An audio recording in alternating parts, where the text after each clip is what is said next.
Hello friends, welcome back to my channel. This is Dev from The Wandering Soul. Once again, I thank you for watching this with me.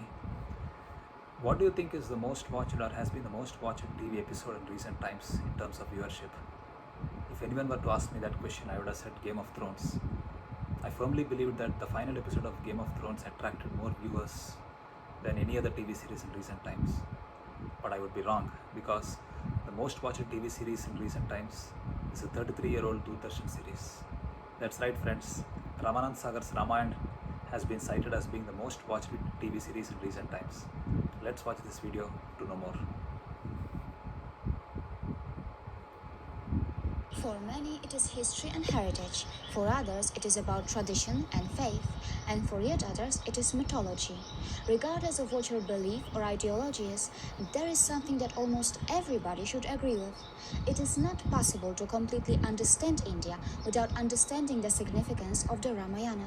Now, a TV show based on the Ramayana is breaking viewership records. Gulf News, which is a Dubai-based newspaper, published an article saying that Ramayana had nearly six times viewers than HBO's most-watched episode, the final of Game of Thrones.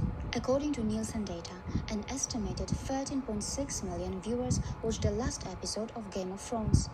On April 30th, a public broadcaster in India, Doordarshan, tweeted that this resulted in Ramayana being the most watched entertainment show in the world. Something else worth knowing is that during the coronavirus lockdown, the show was aired for the first time in 33 years. On April 16th, it brought in 77 million viewers.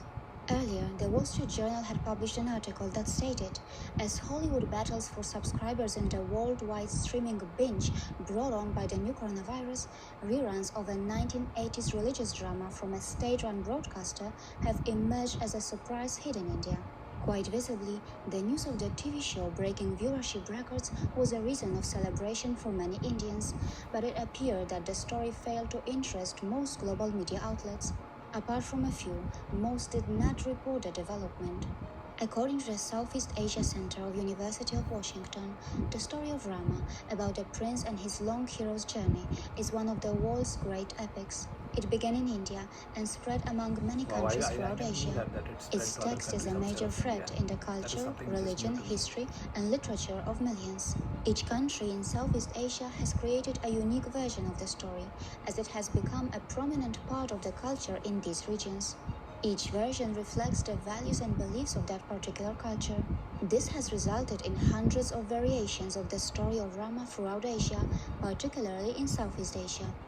In Cambodia, the version that is popular refers to Rama as Preariam, and Sita is known as Neang Seda. One of the favorite parts for those in Cambodia is the encounter that took place between Hanuman and Sovan Matcha. In Indonesia, the name of the city of Yogyakarta is a transliteration of Ayodhya. The story of Praram has become the national epic for the people in Laos because it holds so much importance to them. Although Praram is considered a previous incarnation of Gautam Buddha and is regarded as the epitome of moral leadership and a true follower of his Dharma. Likewise, Malaysia, Myanmar, Philippines, and Thailand have their own versions of the Ramayana, as its popularity and cultural legacy go beyond the current geographical borders of India. Hi, I'm Karolina. Since you're here, I would like to suggest that you watch an episode that I previously published. This should familiarize you with a lot of lesser-known facts regarding India's soft power. See you again.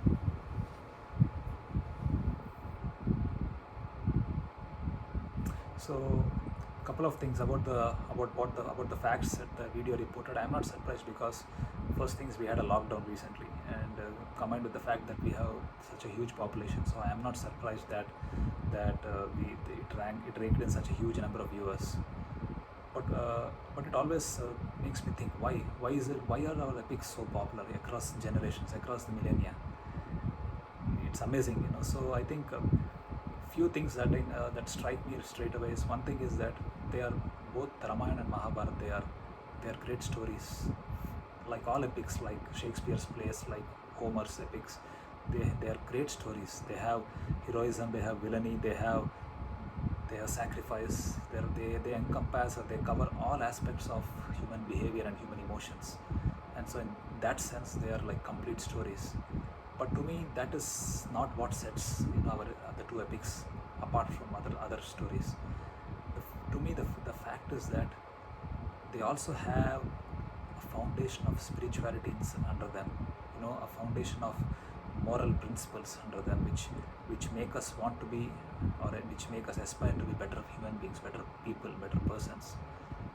We all know Lord Rama is considered as an epitome of the ideal human being in terms of moral, in terms of his following of dharma, and in terms of morality.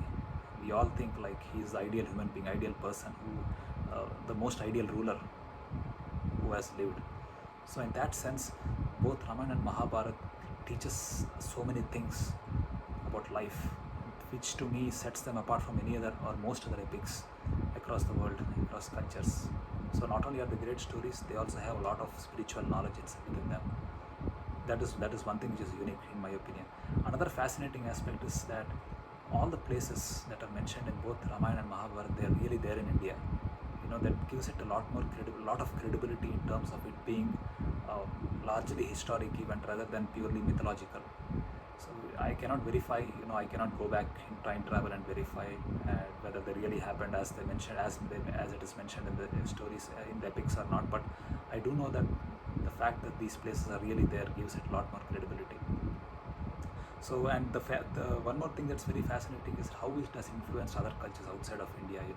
All the Southeast Asian countries to some extent have been influenced by this. That is simply amazing. That tells you the value or the core, the strength of the story itself, that it's able to fascinate people across cultures.